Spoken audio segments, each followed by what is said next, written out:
लेकिन याद रख, मेरी पत्नी की इज्जत पर जो भी बोलेगा उसे मैं जिंदा नहीं छोड़ूंगा। अगर एक शब्द भी और बोला ना तो यहीं इसी धरती में गाड़ दूंगा तुझे।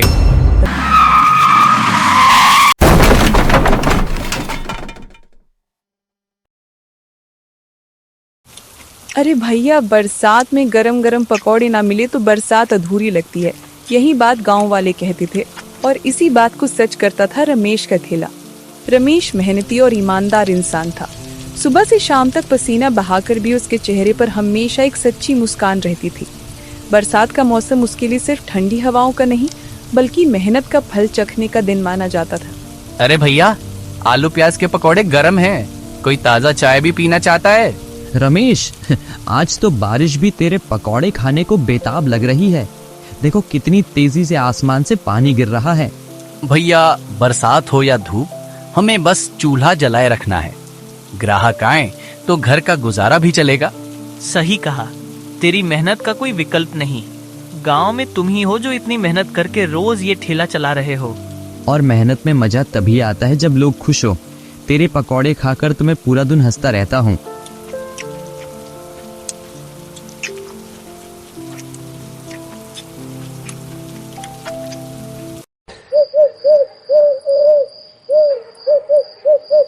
बरसात थम चुकी थी। रमेश ठेला समेटकर घर पहुंचा। कपड़े भीग चुके थे, हाथों में पकौड़े की खुशबू और थकान साफ झलक रही थी।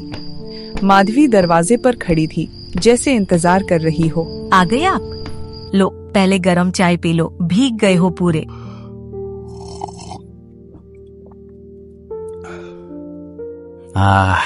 आज तो बारिश ने नाक में दम कर दिया। भीगते भीगते ही ठेला समेटना पड़ा। तो फिर पकोड़े कैसे बेचे? बरसात में तो भीड़ ज्यादा होती है ना? भीड़ तो थी, खूब बिके भी पकौड़े, पर सोच रहा हूँ कल अगर बारिश ना हुई तो क्या होगा।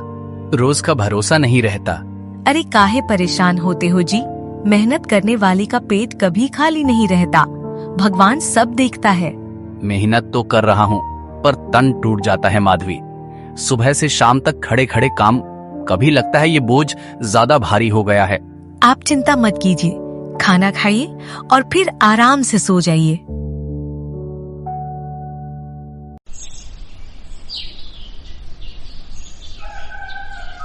अगले ही दिन आसमान से पानी ऐसे बरसने लगा जैसे बादलों के बांध टूट गए हों। तेज बरसात में रमेश अपना ठेला समेटकर घर जाने की तैयारी कर रहा था, लेकिन भीगे हुए रास्ते पर जरा सी चूक भारी पड़ गई। अचानक फिसलन भरी सड़क से गुजरता एक ट्रैक्टर बेकाबू होकर रमेश के ठेले से जा टकराया। ठेले के टक्कर से रमेश जमीन पर जा गिरा। ये नजारा देखकर आसपास मौजूद लोग तुरंत दौड़ पड़े। सबने मिलकर उसे उठाया और जल्दी जल्दी अस्पताल ले गए। वहां पहुंचते ही डॉक्टर ने उसे भर्ती कर लिया और जांच शुरू की। हे भगवान, आपकी ऐसी हालत मुझसे देखी नहीं जाती। ये क्या से क्या हो गया। भगवान का लाख लाख शुक्र कि आप सही सलामत हैं। लेकिन अब हम क्या करेंगे? ठेला कैसे चलेगा? घर कैसे चलेगा? देखिए बहन जी, आपको सबसे पहले ये समझना होगा, रमेश को कम से कम 1 महीना पूरा आराम करना ही होगा। इनके शरीर के अंदर गहरी चोट आई है। अगर ये जरा भी मेहनत करेंगे, भार उठाएंगे या लंबे समय तक खड़े रहेंगे तो घाव बिगड़ जाएगा और हड्डी तक दब सकती है। डॉक्टर साहब, हमारा घर उसी ठेले से चलता है। इनका हाथ रुका तो चूल्हा कैसे जलेगा? हमारी साथ बहुत बुरा हुआ। मैं आपकी मजबूरी समझता हूँ, पर सबसे जरूरी है रमेश की सेहत। आप चाहे तो दूसरों की मदद लीजिए, कोई और इंतजाम कीजिए, पर रमेश को काम पर मत लगाइए। अभी 1 महीने का आराम इनकी जिंदगी बचा सकता है, समझ लीजिए। जल्दबाजी की तो बाद में पूरी जिंदगी पछताना पड़ेगा। माधवी, तू क्यों इतनी रो रही है? देख, मैं तेरे सामने हूँ। भगवान की दया से हादसा बड़ा नहीं हुआ। अगर तू हिम्मत हार जाएगी तो मैं कैसे संभलूंगा? पर आप भी तो घर का सहारा हैं। आपके बिना सब अधूरा लगे हैं। ठेले का क्या होगा?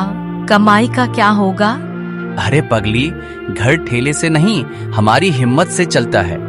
आज तक मैं कमाता रहा, अब अगर मेरी हालत बिगड़ी है तो तू मेरे साथ है। तू टूटेगी नहीं तो मैं भी जल्दी खड़ा हो जाऊंगा। रोने से घाव नहीं भरते, हिम्मत से भरते हैं।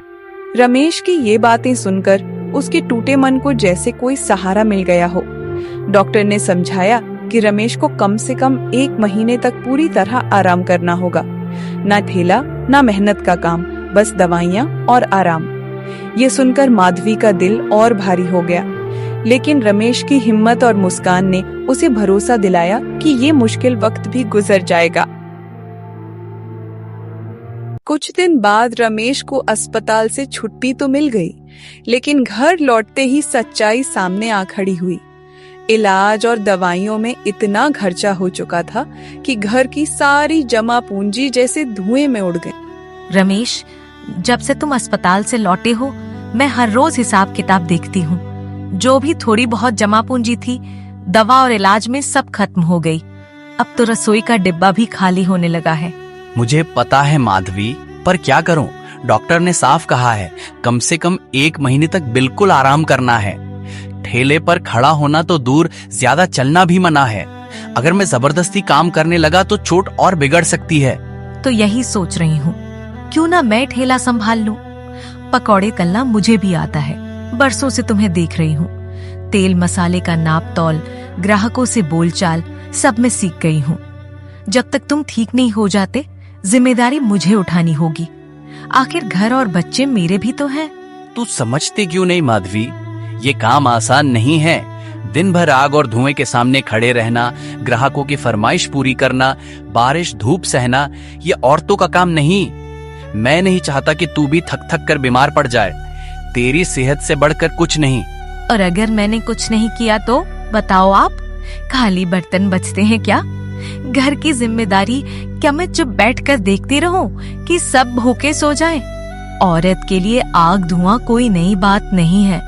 रसोई में तो रोज सहती हूँ। फर्क सिर्फ इतना होगा कि अब उस धुएं से घर की रोटी जुड़ेगी। तेरे हौसले की कद्र करता हूँ माधवी, पर ये रास्ता बहुत कठिन है।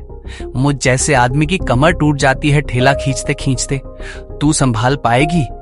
लोग क्या कहेंगे कि रमेश बीमार पड़ा तो बीवी ठेला लगाने लगी। समाज की बातें तुझे चुभेंगी, मैं जानता हूँ। समाज तो तब भी बोला था जब तुमने ठेला लगाना शुरू किया था, याद है? कितनों ने मजाक उड़ाया था। लेकिन वही लोग आज तुम्हारे पकौड़ों की तारीफ करते हैं। अगर उस वक्त तुम उनकी बात सुनते तो आज ये ठेला खड़ा ना होता। अब वही सबक मैं अपनाऊंगी। लोग चाहे जो कहें, मैं पीछे नहीं हटूंगी। तू तो मुझे हर बार हरा देती है अपनी बातों से। सच कहूं तो तेरे अंदर वो हिम्मत है जो मेरे पास कभी नहीं थी। पर डर यही है कि कहीं ये बोझ तुझे तोड़ ना दे। मेरी हालत देखकर तो पहले ही बहुत सह चुकी है। टूटना अगर किस्मत में होता तो अब तक टूट चुकी होती। लेकिन मैंने हर मुश्किल में खुद को मजबूत पाया है। इस बार भी खुद को साबित करूंगी। आप बस मेरा साथ देना, बाकी मैं सब संभाल लूंगी। ठीक है माधवी, अगर तूने ठान लिया है तो मैं तुझे रोकूंगा नहीं। मैं जानता हूँ तू इस घर की असली ताकत है।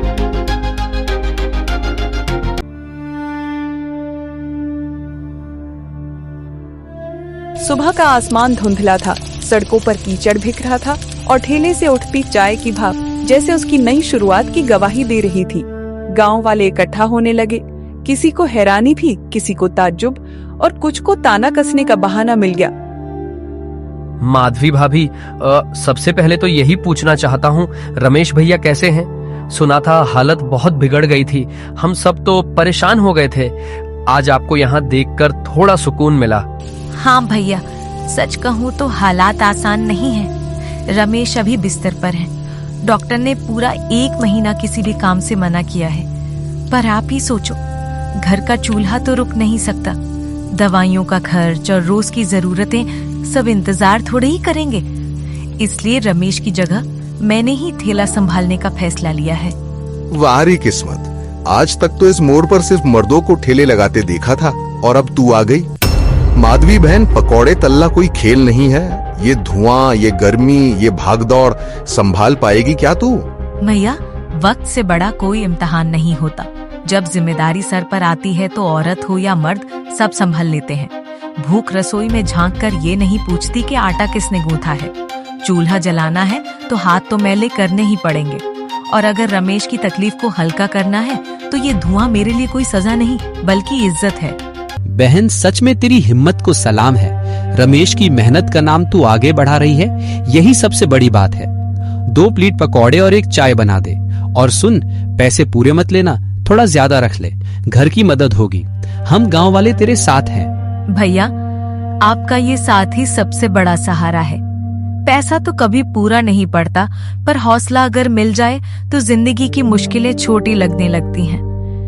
आज आपने जो कदम बढ़ाया है वो सिर्फ हमारी मदद नहीं, रमेश के हौसले की दवा भी है। भगवान आपको और आपके बच्चों को सलामत रखे। धीरे धीरे ग्राहक पकौड़े खाने लगे। बरसात में गर्मा गर्म स्वाद का मजा लेते ही सबके चेहरे खिल उठे और बातों बातों में तारीफों की झड़ी लग गई। अरे वाह, ये तो बिल्कुल रमेश भैया के हाथ का स्वाद है। वही करारी परत, वही नरमी, मजा आ गया बहना, मजा आ गया। सच कहें तो लगता है पकौड़े बनाने की असली विद्या तो तुम्हारे हाथ में है। रमेश भैया के ठेले की शान बरकरार है। वाह भाभी वाह, क्या स्वाद है। गर्मी में पंखा और बरसात में गर्मा गर्म पकौड़े, दोनों की बराबरी सिर्फ तुम्हारे हाथ के स्वाद से हो सकती है। माधवी की आंखों में चमक आ गई। रमेश की इज्जत बचाते हुए, उसके ठेले की पहचान बनाए रखते हुए उसने पहली ही कोशिश में सबका दिल जीत लिया। और सबसे बड़ी बात, उस दिन ठेले पर इतनी भीड़ लगी कि पकौड़े, चाय और सब बिक गए। दिन भर की मेहनत से चूर माधवी भीगती बारिश में जब ठेले से लौटी तो उसके पैरों में थकान थी, लेकिन आंखों में उम्मीद। रमेश घर के आंगन में बेसब्री से उसका इंतजार कर रहा था, जैसे उसकी हर धड़कन दरवाजे की आहट पर टिक गई हो। उस शाम बरसात की बूंदों के बीच उनकी घर की चौखट पर नई कहानी लिखी जा रही थी। आ गई माधवी। मैं तो दरवाजे पर ही निगाहें गड़ाए बैठा था। दिन भर सोचता रहा कि अकेली सब कैसे संभाल रही होंगी। बताइए, ठेले पर आज कैसा रहा? बहुत थक गई होंगी ना? हाँ, थकान तो हड्डियों तक उतर आई है। धुएं, आंच और भीड़ में खड़े खड़े पांव जैसे पत्थर हो गए। लेकिन ये सोचकर सुकून है कि मेहनत बेकार नहीं गई। देखिए, ये मेहनत आज रंग लाई है। लोगों ने बड़े चाव से पकौड़े खाए, एक एक करके तारीफें करते रहे, और ये देखिए कितनी कमाई हुई। इन पैसों को देखकर लगा जैसे घर में फिर से उम्मीद लौट आई हो। अरे इतना सब, ये तो मेरे हाथ से भी ज्यादा है। मैंने कभी सोचा भी नहीं था कि तुम ठेले को ऐसे संभाल लेगी। सच कहूं, आज तुमने मेरी डगमगाती इज्जत को सहारा दे दिया। इज्जत सिर्फ आपकी नहीं, हमारी दोनों की है। आपकी तबीयत खराब है तो क्या हुआ, मैं पीछे हटने वाली नहीं हूँ। आज ठेला मैंने संभाला, कल हर मुश्किल में आपके साथ कंधे से कंधा मिलाकर खड़ी रहूंगी। तुम तो सच में मेरे लिए लक्ष्मी है, लेकिन दिल डरता भी है। ये काम बहुत भारी है। धुएं की जलन, तेल की तपिश और भीड़ का शोर सब झेलना पड़ता है। खुद पर इतना बोझ मत ढालो। थकान तो हर काम में होती है, लेकिन जब उसी मेहनत से घर का चूल्हा जलता है तो वो थकान बोझ नहीं लगती, बल्कि लगता है जैसे मेहनत ने घर में नया उजाला भर दिया हो। यही सबसे बड़ी कमाई है। उस शाम दोनों की आंखों में उम्मीद की लौ जल रही थी। तंगी और दर्द अब भी साथ थे, लेकिन उस शाम उनके दिल में नया भरोसा उतर आया था, और उस भरोसे ने आने वाले कल के लिए एक मजबूत रास्ता बना दिया।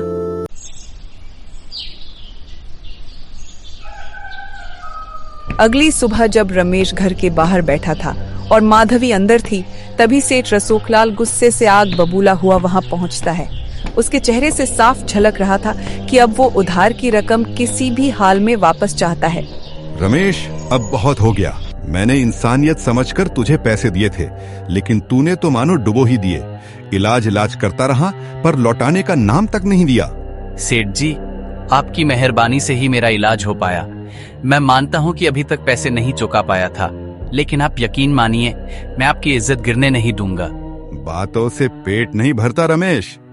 मुझे सिर्फ और सिर्फ अपने पैसे चाहिए, वो भी तुरंत, वरना बुरा अंजाम भुगतना पड़ेगा।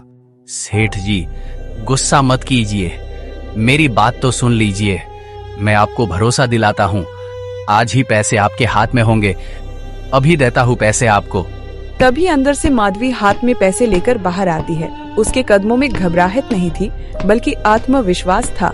सेठ जी, आपके पैसे यहाँ हैं। हमने दिन रात मेहनत करके ये रुपए जुटाए हैं। ये लीजिए, पूरा हिसाब बराबर कर दीजिए। अब हमारा सिर किसी के कर्ज तले झुका हुआ नहीं रहेगा। इतनी जल्दी पैसे कैसे आए? मुझे तो साफ साफ लग रहा है कि कहीं से चोरी चपाटी करके लाए हो। तुम लोगों की औकात से बाहर की रकम है ये। सेठ जी, जरा सोच समझ कर जुबान खोलिए। मेहनत की कमाई है ये, पसीने की बूंद बूंद से इकट्ठा किया है। हम गरीब हैं, लेकिन चोर नहीं। आप हमारे दुख के समय साथ खड़े रहे, इसके लिए आभार है। लेकिन आज अगर हमारी इज्जत पर उंगली उठाएंगे तो बर्दाश्त नहीं होगा। वाह रे, गरीबी में भी अकड़। औरत होकर मुझसे बहस करती है। तेरे जैसे लोगों की हैसियत ही क्या है? कर्ज उतार दिया तो समझा तू बहुत अमीर हो गई। बस रसूख लाल, बहुत सुन लिया। तेरा कर्ज ब्याज समेत लौटा रहा हूँ और इसके लिए तेरा एहसान मानता हूँ। लेकिन याद रख, मेरी पत्नी की इज्जत पर जो भी बोलेगा उसे मैं जिंदा नहीं छोड़ूंगा। अगर एक शब्द भी और बोला ना तो यहीं इसी धरती में गाड़ दूंगा तुझे। रमेश की आंखों में ऐसी आग थी कि सेठ रसूख लाल एक पल को जड़ हो गया। उसका घमंड अचानक चूर हो गया और चेहरे का रंग उड़ गया। बिना कुछ कहे वो उल्टे पांव वहां से खिसक गया। दोनों की आंखों में राहत की चमक थी। कर्ज का बोझ उतर चुका था और अपमान का जवाब भी मिल चुका था। महीना पूरा होते होते रमेश और माधवी दोनों रोज ठेले पर साथ खड़े दिखाई देने लगे। गर्मा गर्म और स्वादिष्ट पकौड़ों की खुशबू दूर दूर तक फैल जाती और उनके ठेले पर हमेशा भीड़ जुटी रहती। मेहनत और लगन ने धीरे धीरे उनकी तंगी को खुशहाली में बदल दिया। समय बीतते ही उस छोटे से ठेले ने उनकी जिंदगी बदल डाली। पकौड़े बेच बेच कर दोनों ने इतना धन कमा लिया कि गांव में पक्का और बड़ा मकान खड़ा कर दिया। उस घर की हर दीवार उनके संघर्ष, उनकी मेहनत और उनकी जीत की गवाही देती थी।